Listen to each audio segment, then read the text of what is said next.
சபரீசன் நம்ம ஸ்டாலினோட மருமகன். அவர் பாட்டுக்கு வந்து ஜி ஸ்கொயர் பாட்டுக்கு பார்த்துட்டு நிறைய கோடி கணக்கில் சம்பாரிச்சிட்டு இருந்தாரு.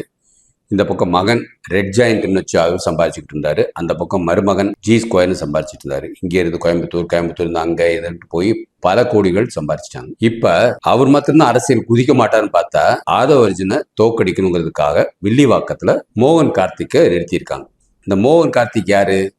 அண்ணா நகர்ல இருக்கிற மோகனோட பையன். அந்த கார்த்திக்கு யாரோட நண்பர்? நம்ம சபரீசனோட நண்பர். இந்த கார்த்திக்கும் சபரீசன் தான் தமிழ்நாட்டு அரசாங்கத்துல ஒரு பெரிய ஊழலுக்குள்ள ஐடியாஸ் எல்லாம் கொடுக்குறவங்க. அவரு நேத்து வந்து வில்லிவாக்கத்துல எலெக்ஷன் கேம்பெயின்ல அவர் இறங்கி இருக்கிறார். இது எங்க இருந்து நியூஸ் வந்து சாணக்கியால 7th சென்ஸ்ல இருந்து வந்துச்சு. அப்ப ஸ்டாலின் இதுல இருக்காரு, உதயநிதி ஸ்டாலின் இருக்கிறாங்க, நல்ல கால துர்கா அம்மன் தான் இல்ல.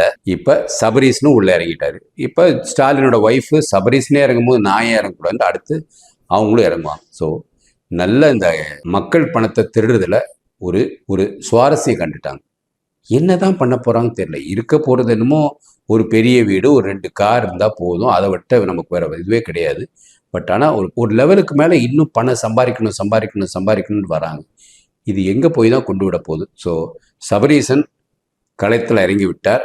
இன்னும் அடுத்து இவங்க 2 பேரும் தூக்கி போட்டுட்டு எப்படி சந்திரபாபு நாயுடு அங்கே வந்து முதலமைச்சராக வந்தாரோ அது மாதிரி ஒரு காலகட்டத்தில் உதயநிதி ஸ்டாலினை தூக்கி போட்டு அவர் முதலமைச்சராக வர்றதுக்குள்ள வாய்ப்பு இருக்குங்கிறது ஸ்டாலினுக்கு புரிஞ்சிருக்கும். இருந்தாலும் மருமகன் தானே வந்துட்டு போட்டோம் அப்படின்னு விட்டுருப்பார்.